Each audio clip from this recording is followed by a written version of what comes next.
is MC Fireside Chats, a weekly show featuring conversations with thought leaders, entrepreneurs, and outdoor hospitality experts who share their insights to help your business succeed. Hosted by Brian Searl, the founder and CEO of AccessParks, empowered by insights from Modern Campground, the most innovative news source in the industry.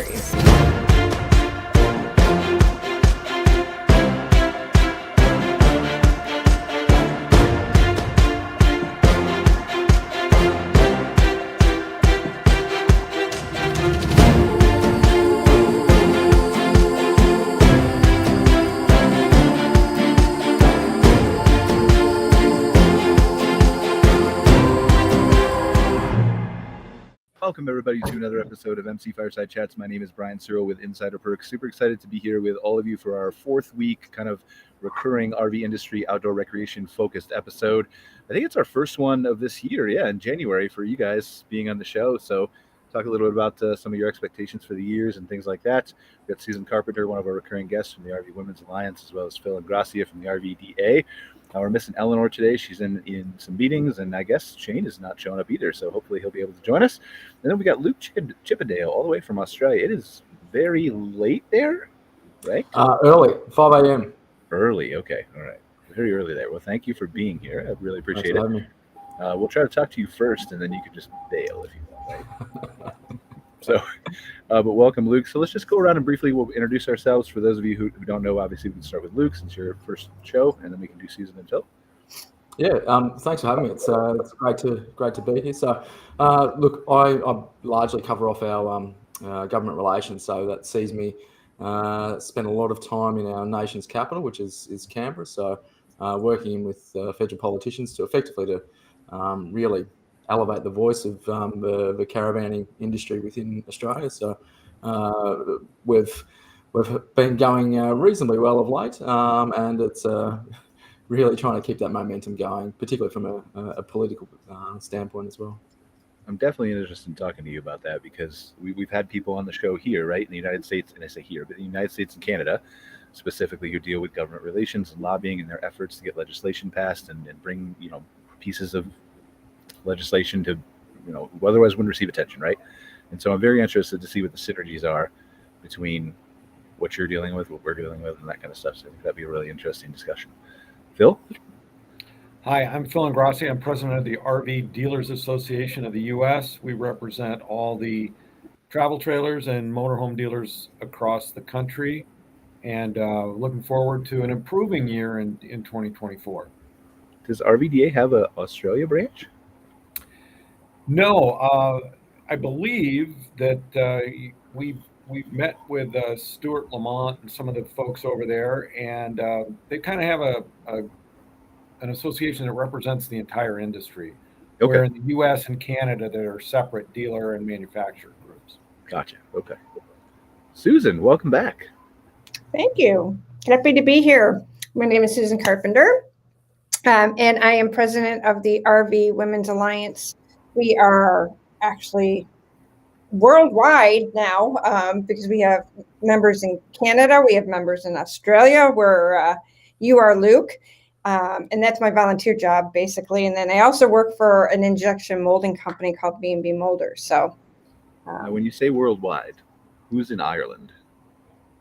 You know what? We have somebody in Ireland, too. I mean, we don't have a lot of people, but we seem to have gotten a lot of interest. And in fact, Australia, there was somebody over here during RV Move America Week that was interested in starting something up similar to ours in Australia and working with us. So, Iceland. But probably not Iceland. Almost almost worldwide. Multi-country. That's just okay. There's just got to be goals, right? Like if you hit the ceiling and you're at your peak, then you can retire. Yeah, basically North America is where we center, but we do have members across the pond, so to speak. So awesome. Yeah, I'm definitely excited. I mean, obviously, great organization. We've had you on for quite some time. So, does anybody have anything pressing that we want to talk about? It's been we haven't seen any of you since last year. So. Well, really 2 months. It's been 2 months because we had that special Christmas episode where we kind of kicked you guys all off the show and had a recap. So like the last 2 months, what's been new? I mean, I don't want to go all the way back to the conferences, but really we haven't had that conversation yet, have we? How all the conferences went last year and all that kind of stuff, and what you guys are looking forward to this year. Let's do this year. Susan and Phil, what are you looking forward to in 2024? What's positive? Well, I think that, the industry forecasts anyway in the US and Canada are for slightly better wholesale shipments, meaning the manufacturer shipping to the dealers. Now, retail's forecast to be flat year over year between 2023 and 2024. So why is that happening? Well, dealers really sold into the inventory that they had. So there was an inventory drawdown in the US and Canada, and now dealers have to kind of restock the shelves. And so you're going to see higher wholesale shipments, I think, throughout the year, but retail is going to kind of float along at the same level as it was last year. At least that's a prediction right now from folks who do that kind of predicting. What is the sense of, like, is this, I mean, I know we've been talking about how we're expecting a moderation or a leveling off, or is it going as intended? Is it better than expected? Is it trending down and maybe we'll cover? I don't think anybody's really surprised by the market right now. In the US and Canada, the interest rate situation is moderating, and that's going to be a big driver. For all discretionary purchases, and whether it's boats, whether it's RVs, whether it's power sports, interest rates are a big part of that. And so as the Fed in the US moderates that, I think that's going to have a big impact on the affordability of the units. And not to say that the manufacturers aren't trying to moderate the price increases as well. As Susan knows, they're working very, very hard on holding the line on prices. And she was just at the Florida RV Super Show, which is one of the biggest retail shows in the country. And that the reports out of that show were, entry level, mid level products were, front and center, and a real, manufacturers are trying to hit those affordability price points. All right. Well, I definitely want to talk to Susan about that show, but I want to get to Luke first because he was kind enough to get up super early. Have you had coffee yet, Luke? I've been efficient and actually put 2 away already, so I'm quite proud of myself. What time is it actually there? We're now 5:08, so I woke up about 4ish to get the coffee in beforehand. Appreciate you being here. We'll try to make it. Thanks for having me. One of the goals of the show, and I don't know how often anybody from Australia tunes in. We've certainly had some guests on the show before. We've got good relationships with some of the suppliers who represent over there, like New Book and RMS and stuff like that. Yeah. So definitely we've had some discussions on the show, but it's really interesting to me, kind of the similarities, right? I mean, there's when I came up in this industry, and I'm still coming up in this industry, right? But for 15 years, like, it's kind of been over here, you hear about things that are happening in the United States, to a dramatically lesser extent Canada, which shocked me. Like, I learned that when I moved here. Like, I didn't even know there was a Canadian National Association 6 years ago or 7 years ago, right? Mm. And so I think it's important for us to hear from people like you, who can kind of, like, it's such a small world. And yes, the rigs are a little bit different in Europe. I don't know what they are in Australia, but there's so many similarities on legislation and policy, and how the industry runs and all that kind of stuff. And so just tell us a little bit about what you do for the association first, I think, is where we should start. Yeah, certainly. So probably coming back to something Phil said earlier. So Caravan Industry Association of Australia covers off both the tourism aspect as well as the trade element. So we're a fairly broad church from that perspective, which means that I have ample discussion points with elected reps. So if I look at the current climate that we're in, we're probably a little bit behind where you guys are at the moment. So in terms of inflation, we're probably only just getting on top of it. We've now seen 2 of the recent terms with minor reductions, which is, we've effectively seen all of our discretionary savings evaporate from post-COVID. So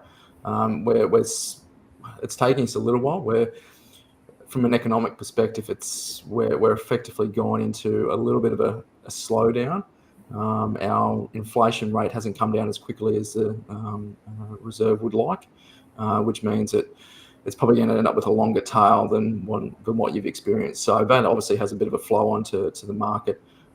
We haven't necessarily seen the softening, so we're still higher than pre-COVID levels, which is fantastic. There is forward predictions around certainly the pipeline that shows softening, but ultimately because of our international travel and still fairly high cost to leave the country, caravanning is still a value for money option within Australia. So really we start to talk about the sentiment associated, and our marketing team does a fantastic job of keeping caravanning top of mind from both the trade and tourism perspective. We've got probably most of the assets from a park perspective lies in regional rural areas. So it means that for anyone that comes to the country or Australians that want to see their country, they've really got a fantastic opportunity to drive around and check out what is a fairly diverse range of parks these days. So and from family parks, cabins and roofed accommodation through to RV pull-in points and obviously big caravan towed product spots as well. So multitude of options as well as a facility. So part of my role is really being able to convey those messages back into federal politicians and really advocate for the industry within that space. So we've got probably a couple of key challenges. We've moved into that EV low emissions discussion, which obviously from our perspective has a fair flow on to industry, what it means from an innovation perspective, from a charging perspective, skills and resources is largely still being formulated by the federal government. They were quick to pull the trigger on selecting a technology, and they haven't been technology agnostic and haven't necessarily let industry dictate what the best options are. So part of that now is working through cross collaboration, because obviously with the likes of AUKUS, there is a great deal of innovation that's going to flow through from there, from lightweight materials and what have you. The use of hydrogen and obviously critical minerals has a fair flow-on effect to industry. So again, part of my role is advocating to government to say, hey, we've got a play in this. We're the last sovereign vehicle manufacturer within Australia. So our vehicle market has disappeared quite some years ago. So a lot of that cross collaboration, what would be the innovation aspects and design aspects, disappeared from our shores a while ago. So it's meant that we effectively have to try to keep pressure on government to go, we're it. If you want us to maintain a sovereign vehicle manufacturer, you need to support us in some fashion.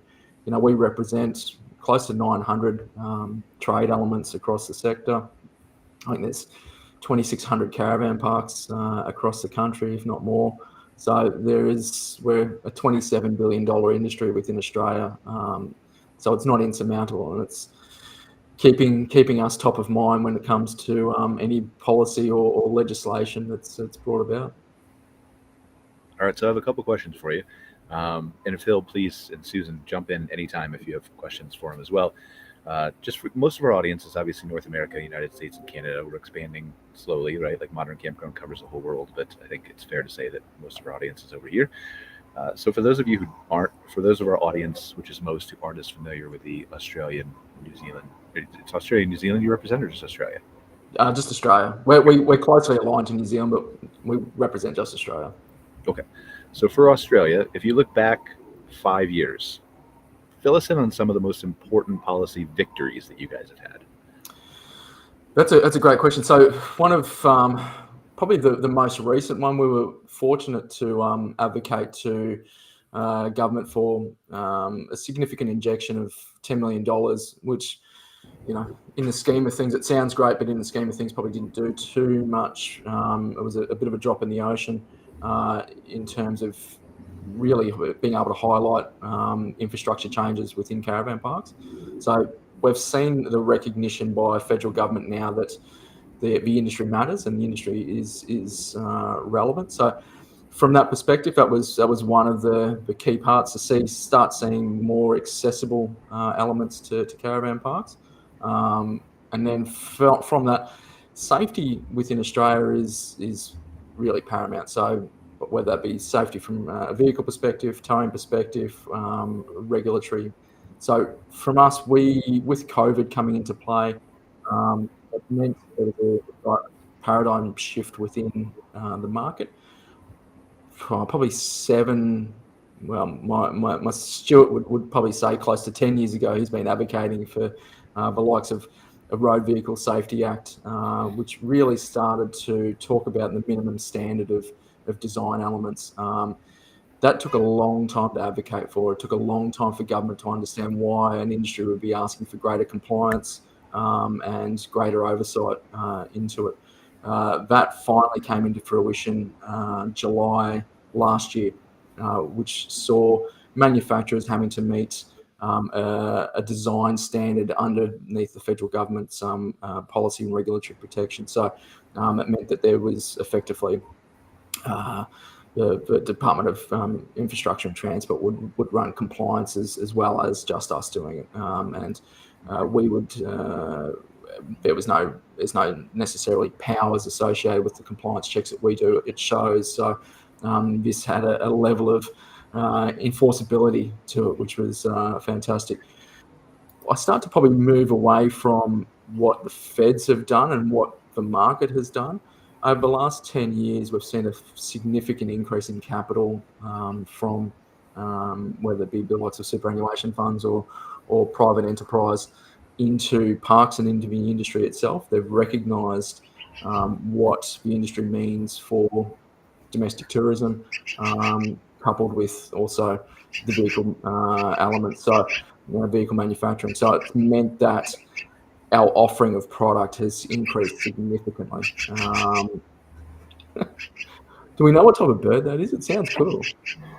So yeah, I think it's I can't remember what the name of them are. They're the Canadian birds. I can't remember the name. They're really annoying. It starts with an M. Anyway, yeah, he's up on my little roof there, just chilling. So sorry, I'll mute while you're. That's cool.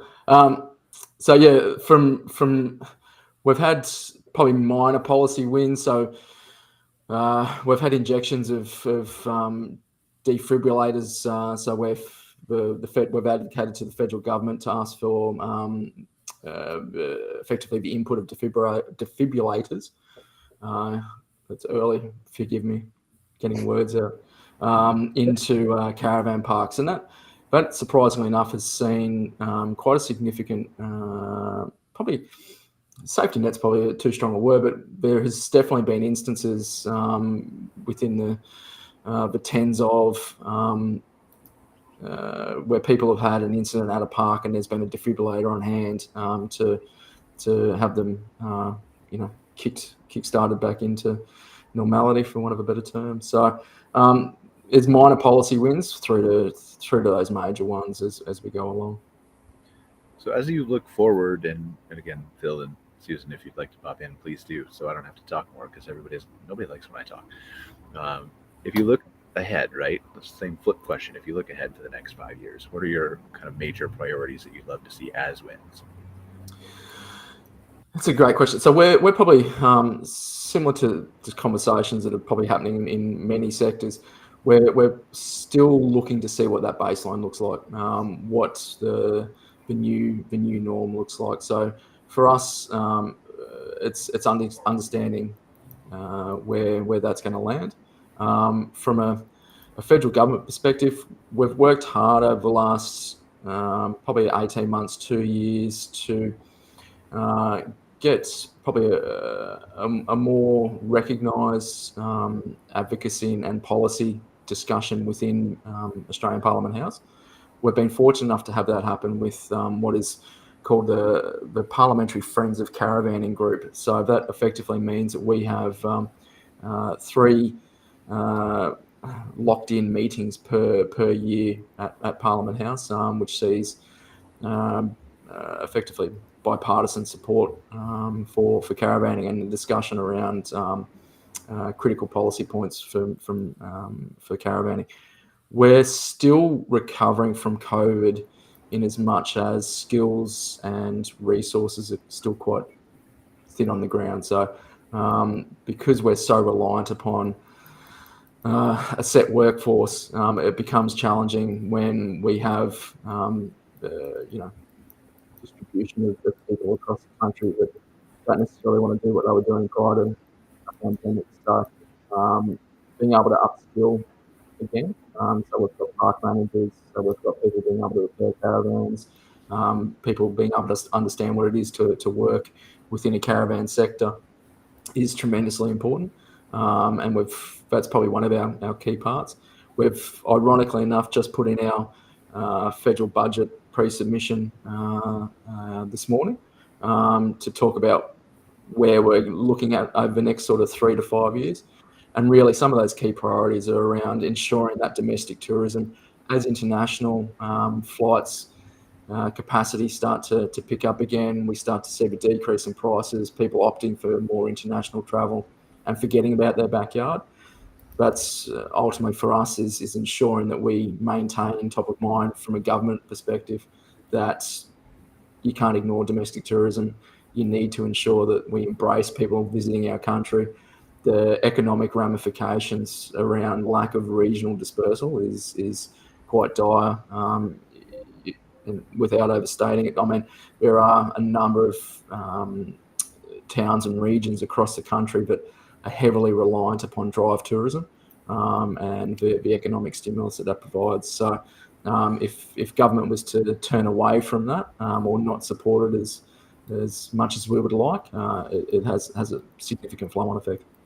So that's I don't mean to interrupt you, but that's an interesting thing that I think we share, right? It's so interesting to me, and I was in Iceland, right? In September, it was the same way. Iceland's like literally the most beautiful country I've ever been to in my life. But I had so many conversations with people about, well, pre-COVID, even people in Iceland would leave Iceland and not realize what they had in their own backyard. And I'm like, This is mind-blowing to me, but it's the same way everywhere. You know, when I used to live in Florida, I moved down there. I was 9 miles from the beach and 45 minutes from Disney. And we moved down there. I'm going to go to the beach every single day, right? And then you kind of forget what's in your own backyard. So is there any tricks that you guys have to kind of, like, obviously marketing and commercials and right, but is there anything that you've seen that works really well? I can probably only sort of relay back to a couple of the campaigns that we did for COVID, and that was so our marketing general manager is quite phenomenal. So within a week or two of lockdowns commencing in Australia, we came up with the idea, or he came up with the idea along with our CEO, Stuart Lamont, of holidaying at home. So getting people automatically to think about, you know what, we don't need to travel overseas. We don't even necessarily need to travel hundreds of kilometres to remember what it is to holiday together and what that experience means. That then once lockdown started to lift and we're able to, travel slightly further, the next progression was, okay, holiday at home, holiday in your own backyard. So check out your region. Remember what it's like to visit a new place in your region and the feeling that provides you. Remember the connectivity that you have with your own country, with your own region. And that it sort of has spread out from there through to, we have Road to a Million campaign that runs now annually, which again, singing the praises of our GM for marketing is an award-winning campaign. And it's just for further people travel within Australia, the more they're rewarded with their chance to win $1 million. So it's really getting them to visit some really cool places in Australia, visiting a partner park, and basically highlighting the fact that, hey, we've been here, we really enjoyed it. Can you help me recognise it so I can potentially win $1 million? Phil, have you thought about giving away a random $1 million if you buy an RV? Like, you're entered for a chance to win, right? You just got to buy an RV. And then you might. Yeah, well, I mean, a lot of shows are giving away RVs, but dealers giving away RVs, I don't know about that. No, don't give away the RV. Just give away the $1 million to one person out of everybody who buys an RV, and then you sell more RVs, right? Like naturally, you have to. You would think. I don't know. I'm just saying it could drive demand. You got to try. Sounds like a church fundraiser to me, Brian. Could be. I'm definitely not the person behind this operation. So. Yeah, I mean, Luke brings up a good point about travel too. I think people before COVID was so enamored in flying to other countries and seeing other countries, and what COVID did is made them, travel in their backyard basically. Because if you forget, you take the United States. I mean, my husband and I, one of our goals, see every national park in the United States.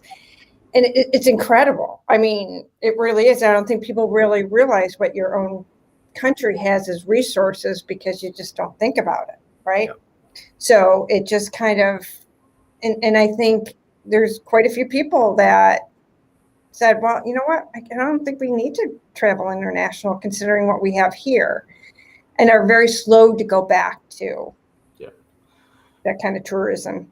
Yeah. And you raise a really interesting point. Our research team did some fairly groundbreaking research. It's probably getting a little bit old now. I think it was probably about 2018 and needs to be refreshed. But looking at the well-being and connectedness of caravanning and camping, and being able to talk to the human element, and something that was largely unparalleled when you look at international travel. So reminding people that it's not necessarily just about the trip. It's what the trip actually, the byproduct of it and the outcome of it. And that is you feel more connected. You probably feel more connected to your kids, where quite often doing international travel, the last thing you feel like is connected to the people that you're traveling with, because it's not always, particularly from Australia, where it's a sizable leap to anywhere. It's often challenging. So for us, that was a key element. The well-being aspect of caravanning and camping has been a tremendous outcome from our perspective. Awesome. Susan, I'd love to pivot to you just for a second. Sure. Let's talk about the Florida show since you went. I think you're the only one on. Well, it was cold. I wore my winter coat. I'm sorry. Just likewise to you, Luke. If you have any questions, feel free to jump in. Just kind of. Yeah. So I mean, I was down there for the day, kind of walk the show, kind of talk to a bunch of vendors. And Phil's absolutely right about the price point too, because a lot of the RVs that I seen, I was there on a Saturday, were the lower point RVs that you see the sold sign on, anywhere from about $40,000 on down. The bigger ticket items obviously are a bigger reach. Very well attended. I mean, it was wall-to-wall people, and everybody, was in a jovial mood and happy to be there. I don't think there's any research that came out yet of, how many of those people actually bought RVs, but it was encouraging. People were buying them. So that was good. And people were out there looking. And I think we talked to a lot of people that said they were trading in. So that's another thing that's a good sign. We always like to see people trading in older models for the newer ones. So I'm curious, Phil, maybe you don't know this or do know this, but is there a difference in margin from a dealer if they sell a big unit versus a medium size or a smaller unit? Oh yeah, definitely. We do benchmarking for that kind of activity, and it's like anything else. Smaller items require larger margins. So typically the margins on new towables are slightly larger than on motorized, just because dealers typically will make a little bit more money as far as a margin goes on the towable products, because they're lower priced. So the margins have to be a little bit higher. Luke, does the industry look the same over there as far as the size of rigs that people are driving? Because I know in Europe it's smaller, right? Generally speaking. Yeah, so we're probably middle of the road, pardon the pun. Where our product is, and certainly the consumer appetite is, particularly from a towed product perspective, has been towards larger towables. So effectively almost towing the family home these days from a towed product. From a motorised product, we're probably not at the same size. We're approaching, but it's still probably more of a downsized element from where you guys are currently at. Most of our focus around the tow product. Our motorised market is obviously expanding, which is good, but definitely at this point, we're probably approaching sort of 3.5, 4 ton in some instances for a towed product. And do you see that? Sorry, go ahead, Susan. No, I was going to say, in that market are they normally, camping at campgrounds, or do you have a lot of people off dry docking and kind of going off into the wild? Most of our market is towards parks. So we tend not to have a lot of free camping. So most of it will be within parks. Part of that is around our regulatory process. So councils quite often frown upon people free camping. So they'll have designated areas within national parks or what have you that people can pull up and stay in. But certainly from a free camping perspective, it tends not to be quite as dominant. I was going to ask I'm taking you back for a second, but I was going to ask, do you see that the size of the rigs being like trending up or trending down based on the interest rates and the economy, or is it just kind of still headed up from your perspective? That's a good. We're probably still. We haven't necessarily seen too much shift in that. Probably because we're probably still a little bit behind you guys in terms of what the new economic challenges face for the market. We've seen the softening in the forward progressions. We haven't necessarily seen it shift product per se. So what we would determine to be grey nomads or that upper echelon market is fairly well insulated. So they will tend to go for the bigger product anyway. Is that going to push the expansion on the size? I don't necessarily see that happening in the short term. I think consumer behaviour, we've still got the rise of what we would classify as digital nomads, so families that have decided to sell up or hit the road because of COVID. There is still that population travelling where they're still looking at vans themselves. The aftermarket hasn't necessarily shifted at all. In fact, it's probably held fairly tight, which would suggest that there is still an appetite there to be going into bigger product. Awesome. Thank you. Appreciate it. I keep kind of jumping back and forth the questions because I keep thinking about something that I want to ask now, which is now Susan's turn for Florida, and really Phil, I guess, too. I'm curious, like, as we go, I don't want to say forward, right? But as more and more people have the internet as a tool and research things online and things like that, are the shows, like the big, huge shows, they're obviously still an impact, no question, on the bottom line for dealers, right? But are they as big of an impact? Like, is it as important for them to have a super successful Florida RV show as it was 20 years ago? Well, I think shows are definitely evolving. One of the things that in the U.S. and North American market in general is there are so many brands of units. And among those brands are floor plans. Some are very limited production floor plans. So it's difficult to just have a complete online buying experience and find the right RV because of all the variations. And you're not buying a Toyota RAV4, which gray with whatever trim level. It's a little different when you're buying a travel trailer or a motorhome because of the limited production runs for some models, and then of course the floor plan differences, and it's like the house, the different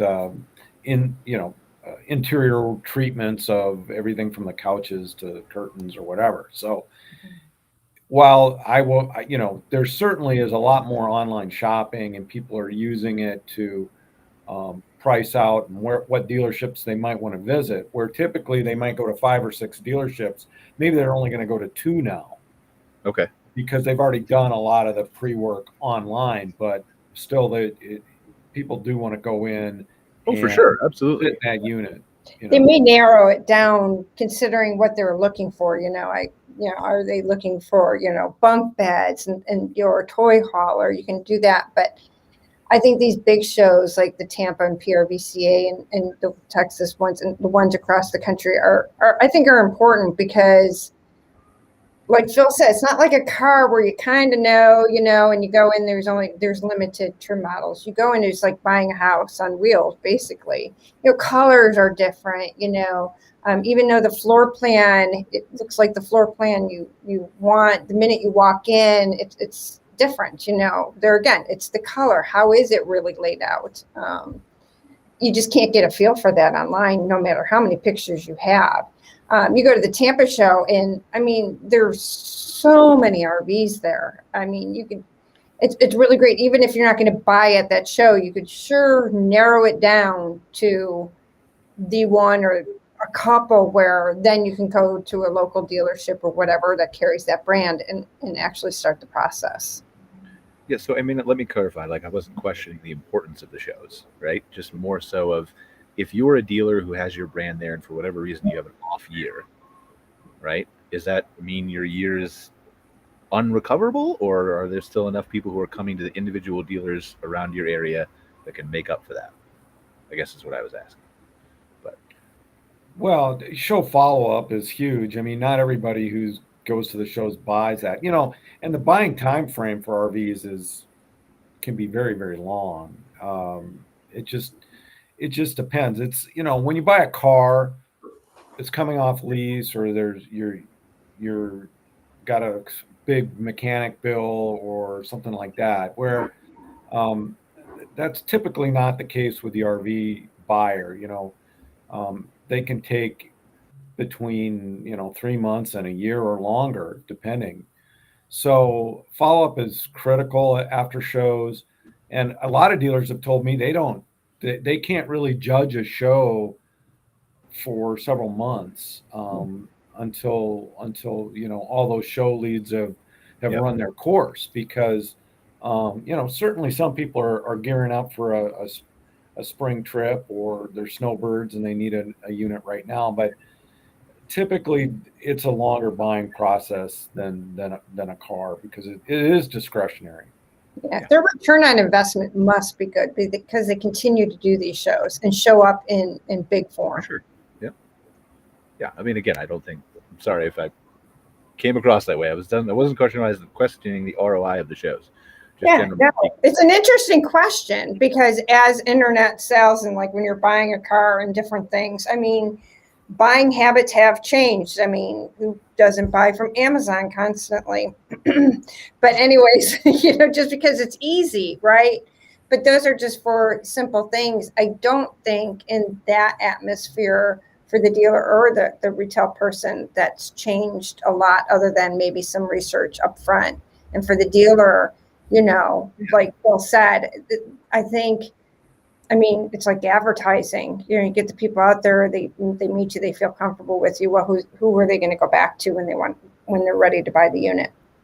Yeah, right. And the other thing I think about shows that dealers think about too is that, when you're at a show, you're not visiting the dealership. You don't know what kind of service capacity they have. You may not even know where they are, as far as where you live. And so that's an important part of it too, is for people shopping at shows. They shouldn't just look at the price. Obviously, that's one of the main things. But what's the service after the sale going to be like? How convenient is it going to be to get your vehicle serviced? And so all those things should kind of play in the buying process as well. I think that's where I represent the dealer, so I'm going to say that, but it's true. Dealer, the RVs need service. That's just a fact. and the harder it is to get service, the less likely you are to be happy with the unit. Well, and that's kind of where I think I was going, is like I just suck at asking questions. But like I think my point was, is like if you have the internet to narrow down kind of the top 3 or 5 models that you're interested in, is it as necessary to go to the show, or do you just go to your couple local dealers and then buy quicker? Like I don't think I agree with you. Like I wouldn't buy an RV online. So I think it's fun to go to the shows because you may have it narrowed down, but if you know, you're twisting my question again, Susan. I know. I'm with you. I'm just saying, yeah, you know, I think you look bad. No, I just think it's a great opportunity for the consumers to get out and see everything that's out there in one spot rather than going from dealership to dealership. Then the flip side of that is what Phil said, though. You have to do that extra research, right? Again, I'm not advocating for them not to attend the show, but just no, I'm just saying I love. I mean, so a lot of times when I go there as not a consumer but in the industry, I'm going there. It's for industry trends. You know, what's the design, what's the hardware, what what unit's using what, just kind of get a feel of, you know, where they're going, and what better place than to go to one of these big shows and be able to walk so many different types of units and get a real good sense overall. Doesn't matter who's making it, what's going on out there. Is it turning more to silver? Are we going back to gold? I mean, there's just so many trends that you can look at. To me, that's very invaluable. Yeah, and increasingly too, Florida is like the Florida RV Super Show in Tampa is like this, and so is the big Hershey show in Pennsylvania, where the manufacturers are bringing prototypes, electric vehicles, all kinds of different things for people to take a look at. They may not be ready for sale, but they are building PR around that and showing folks, you know, what's coming in the future. So, you know, they're a place to demonstrate, you know, not only what's for sale now, but increasingly what's coming down the pike and what innovations are coming into the industry. Yeah, from an Australian market perspective, the show's given a fantastic opportunity to really highlight the aspirational aspect of the vehicles. So, and then it's almost a 2-tiered system. So the shows act as that element to start forming an emotional connection with, whether it be a floor plan or what you would like to have in the vehicle itself, and then go, okay, you know what, I really dig X, Y, and Z dealers, and then they start to form the relationships with those dealers as well, and might go and visit and find out what their capacity is. So it almost ends up being an interlinked chain around how that emotional connection is made before even the purchase is done. That's an interesting perspective. You're right. There's a lot of emotion that goes into those things when you buy one. Let's briefly for a second pivot back to government relations, because that's what Luke's specialty is, right? We want to use the most valuable time we have when Luke's on our show. Also, I think I'm going to pitch the same thing maybe to you, Phil and Susan. So if you want to start thinking about this, I was just curious. So of all the things, right, like you've got, especially in Australia when everything's merged into one association, as we talked about, but there's so many different priorities from so many different people, right? Everybody has this legislation that they want you to focus on, or this problem they want you to solve. So as an association, how do you decide where your limited, I'm assuming, resources go, because we're all not billionaires. Well, at least I'm not. Phil might be. But so how do you decide? Like, how do you decide what to prioritize? That's a good question. So from I guess the way that I ultimately approach it, and then sort of we'll pitch it to both Stuart and the board and ultimately our state members, will be almost around horizontal priorities. So if I look at the transition to EV or the shift towards low emissions fuels, we start to talk about a horizontal priority that needs work now, but is it imminent work that needs to be done now? Likely not. We need to formulate the policy. We need to formulate and understand what the trajectory looks like, what that pathway looks like, and then start to course correct or bring legislation that helps enable industry to hit the endpoint. So that's if I look at it from that perspective, and there's a whole raft of things that fit under that. So again, I'll come back to the likes of skills or manufacturing, and there is then ultimately minor priorities that sit along those pipelines. So ultimately trying to get some skills to drive innovation sooner rather than later is better. And working through from that perspective through to what are our imminent next sort of 2-year issues coming forward, and what are we needing to advocate for. And again, I'll come back to skills, insurance. We're still battling fairly high insurance premiums for both PI and PL policies. So trying to work with what any measure or any I'll be careful here because it's we've done a fair amount of work already, but any application that can be made by government to international underwriters or what have you to understand what our environment looks like and best ways to work within our environment. So you start to prioritize what the industry is crying for now, what it's potentially going to be crying for or needing in the short term, mid-term, and then ultimately what does 10 years look like. And we're doing a fair amount of work currently to understand what caravanning in Australia looks like in 10 years' time based on potential towable, potential vehicles and potential fuel sources and charging infrastructure, and unfortunately there isn't a lot of government strategy to help direct us in that. The market is still deciding. For a country like Australia, where we are heavily based in resources, we obviously sit at the forefront of critical minerals, what that means for the transition, coupled with obviously hydrogen. There's a number of different plays that you try to track the trajectory on to help industry as much as possible. I'm just curious, what are your thoughts on lobbying Phil to call it caravanning in the United States? Because I think that's way cooler.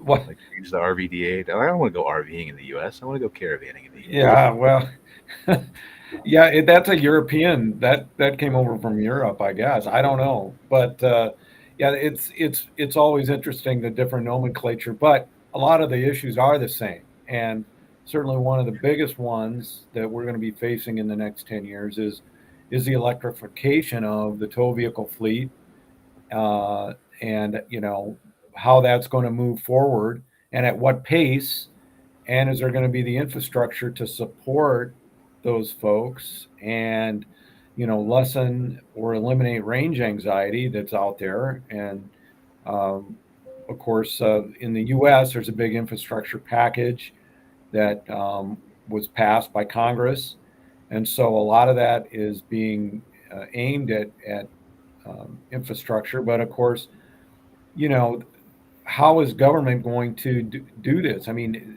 when gasoline vehicles started, the private sector put the gas stations out there, the oil companies. This is a different approach, and how is that going to be done? Is it going to be done through tax incentives or direct government grants to folks to put up chargers in rural areas and places where people recreate? And all that's starting to get worked out, but it's far from clear at this point how that's all gonna shake out.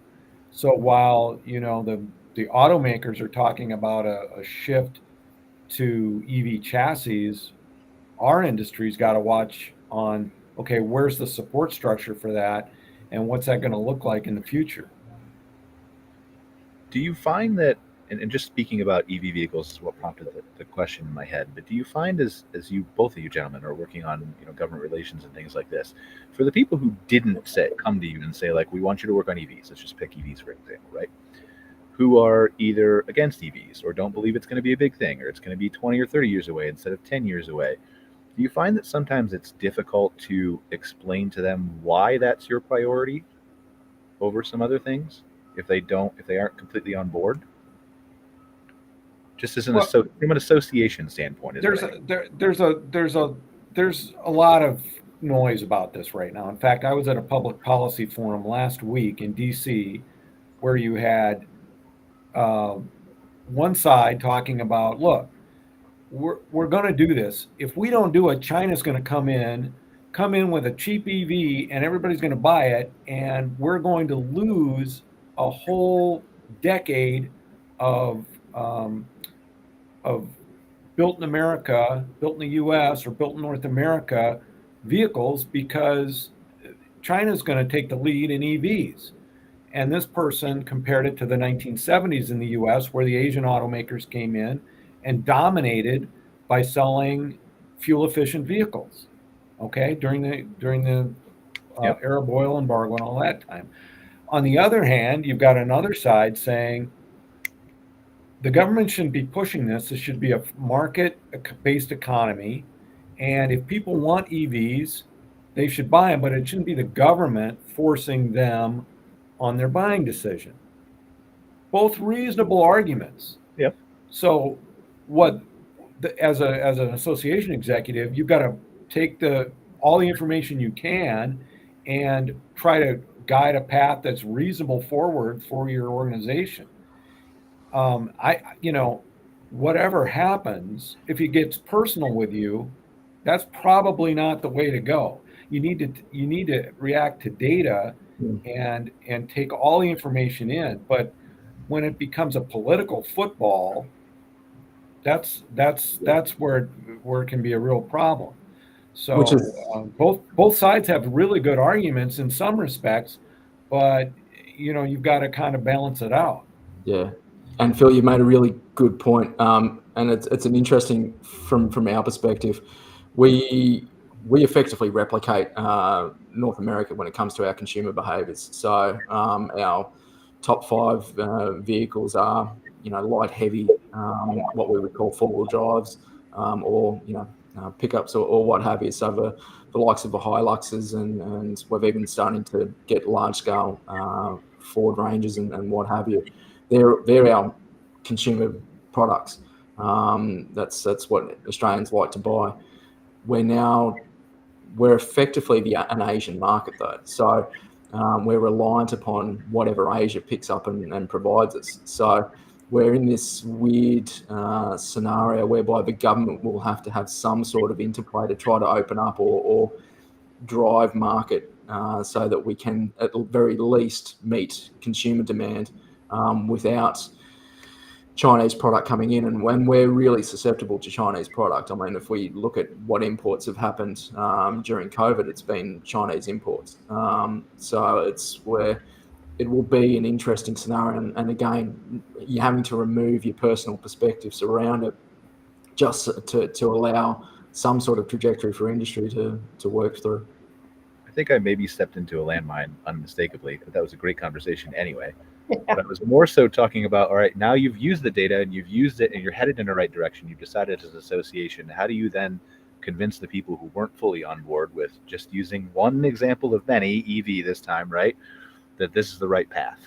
How do you message that to those people to communicate? I think you probably you've used the D word, and there is a severe lack of data to be able to convince anyone at this point. Sorry, Phil, I jumped in, but to have triggered me.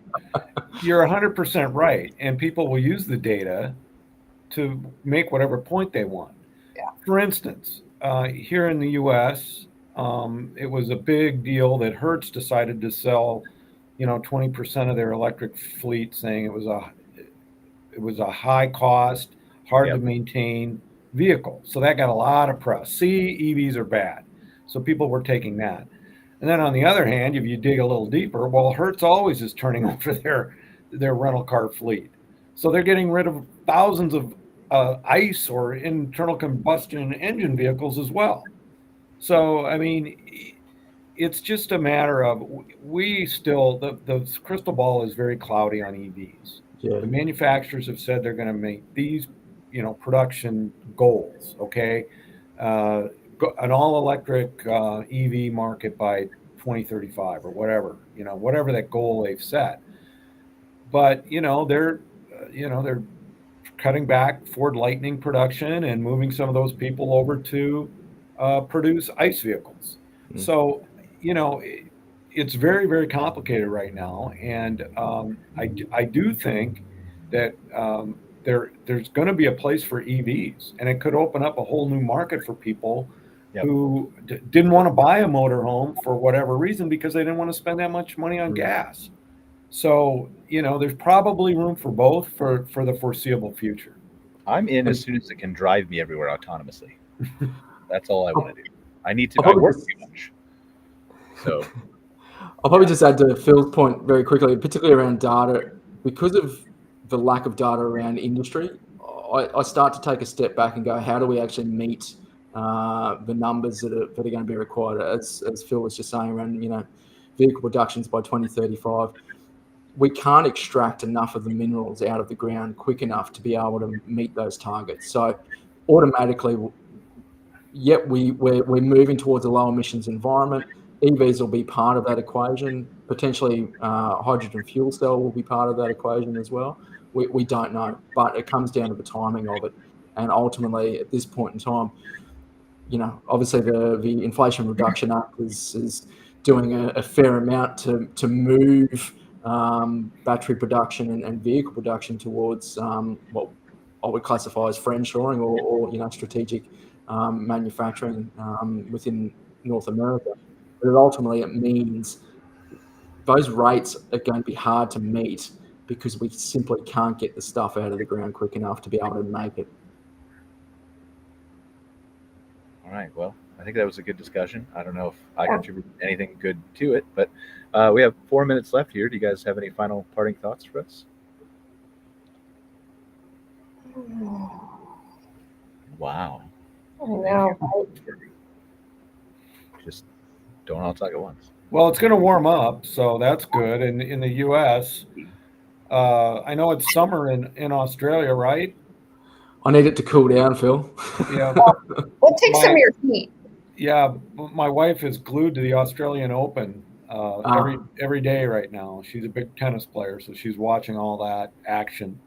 Very exciting. Yeah, it's I feel sorry for them. I mean, Melbourne's they've got it in the right location because Melbourne's probably the most temperate climate during summer. We've got a cyclone just sitting off the coast of Queensland at the moment where yesterday was 37, 38 degrees, which is over 100 for you guys. But 37 for me. Yeah, it's been a relatively uncomfortable summer. Oh boy.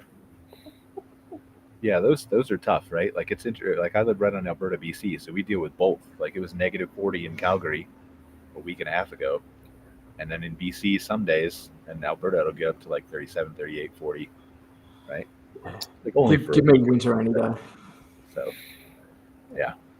All right. Well, go ahead, Susan. I'm sorry. Oh, I was just gonna say it's raining here in wonderful Mishawaka, Elkhart, Indiana. So. We're out of the frigid for now. Move the RV manufacturing to Hawaii, and then everybody can live there. Let's lobby for that, Phil. Yeah, that seems like a way. No offense. Start pulling the notes together for that one, Brian. I'll help you out with that. All right, done. So, if you wanted to communicate one thing to the North American campground owners, RV dealers, everybody who watches this, Luke, what would that be about Australia or the industry or anything you want to say? Look. Yeah, that's a big one. I know. From my perspective, our industry's we've matured to the point where it is a sizable, mature industry where the value for money offering the product expanse, the park expanse, and infrastructure offering is second to none. I've neglected to mention anytime I travel, I actually stay in caravan parks. And in a previous life, I would largely only stay in hotels. I now, wherever I go, will look for the local caravan park, such as they're offering.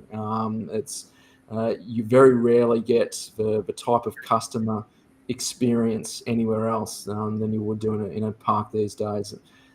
So what it means to the Australian psyche and the Australian economy is tremendous and something that we're really proud of. So we encourage anyone who wants to come down and experience the Australian caravan industry. All right. Well, thank you so Righty. much for being here, Luke. I know it's really early, like super grateful for you. Thank you for having me anytime. I mean, well, don't say that. I mean, we can make you a recurring guest at 4 o'clock in the morning. There's worse things. I was a cyclist, so I'm usually up at 4 o'clock anyway. So. Oh, well, then, I mean, we're always open to opinions from Australia. I'll tell you that. So we want to, like, part of this is bring the whole world together, right? Yeah, give our regards to Stuart Lamont. I will do. He's awesome. He's a good man. He's a very good man. Any final thoughts, filler season, before we go? Great show as usual. All right. Well, thank you guys for being here. Appreciate you. This is another episode of MC Fireside Chats. We'll be back next week. And take care, guys. And have a great day, Luke. See ya. Thanks, guys. Loving meeting you all. For joining us for this episode of MC Fireside Chats with your host, Brian Searl. Have a suggestion for a show idea? Want your campground or company in a future episode? Email us at hello@moderncampground.com. Get your daily dose of news from moderncampground.com. And be sure to join us next week for more insights into the fascinating world of outdoor hospitality.